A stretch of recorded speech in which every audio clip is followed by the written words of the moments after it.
அடடே மூவியோட update surprise unexpected. Yes, Lakshmi Priya பற்றிய ஒரு கூடுதலான அப்டேட்டு. கொஞ்சம் லேட்டாக தான் ஆன்லைன் வந்தேன். ஸோ பார்த்தோன்னே உங்கள்கிட்ட நிறையா வீடியோஸ் பேக் டு பேக் வருது. ஓகேவா? லக்ஷ்மி பிரியாவோட ஒரு பியூட்டிஃபுல்லான மூவியோட ட்ரெய்லர். காத்து வாக்கில் ஒரு காதல். இது கேட்டோன்னே காத்து வாக்கில் 2 காதல், அந்த மூவி தான் டக்குன்னு தோணுது. ஏன்னா டைட்டில் சிமிலராக சின்னதாக மாற்றியிருக்காங்க. எஸ், நம்ம விஜய் சேதுபதி, நயன்தாரா, சமந்தா இவங்க சூப்பராக நடித்த பியூட்டிஃபுல்லான படம்.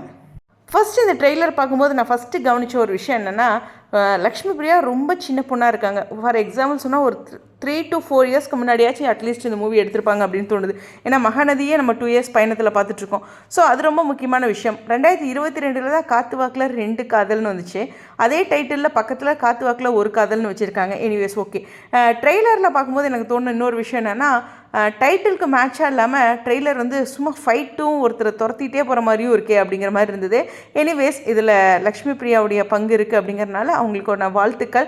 பட் இதுக்கான ப்ரமோஷன் இதில் இவங்க தலையிடலை அப்படிங்கிற மாதிரி கமெண்ட் செக்ஷனில் பார்த்தேன். எனிவேஸ், நம்ம அதை பற்றி நெக்ஸ்ட் ஒரு வீடியோவில் பேசலாம். இருந்தாலும் அவங்களுடைய மூவி அவங்களுடைய கெரியருக்கு ஒரு பாயிண்ட்டு. ஆனால் அதை அவங்க என்ன நினச்சிட்ருக்காங்க அப்படிங்கிறது அடுத்த வீடியோவில் பேசலாம். ஆனால் இந்த ட்ரெய்லர் யாரும் பார்க்கலின்னா போய் பாருங்கள். இதுதான் 5 ஸ்டார் ஆடியோ அப்படிங்கிற யூடியூப் சேனலில் ரிலீஸ் பண்ணியிருக்காங்க. ஆனால் வியூஸ் ரொம்பவே, நான் பார்க்கும்போதே நானே லேட்டாக தான் பார்த்தேன். இப்போ தான் ஒரு 5000 தான் போயிருக்கு வியூஸு. ஸோ அது மட்டும் இங்கே கவனிக்கக்கூடிய ஒரு விஷயம். எனிவேஸ், லக்ஷ்மி பிரியா இது பற்றி ஒரு அன்எக்ஸ்பெக்டடான ஒரு போஸ்ட் போட்டிருக்காங்க. அதை பற்றி நம்மளும் சில விஷயங்கள் பேசலாம். உங்களுடைய கருத்துக்கள். ஸ்டேடியம்.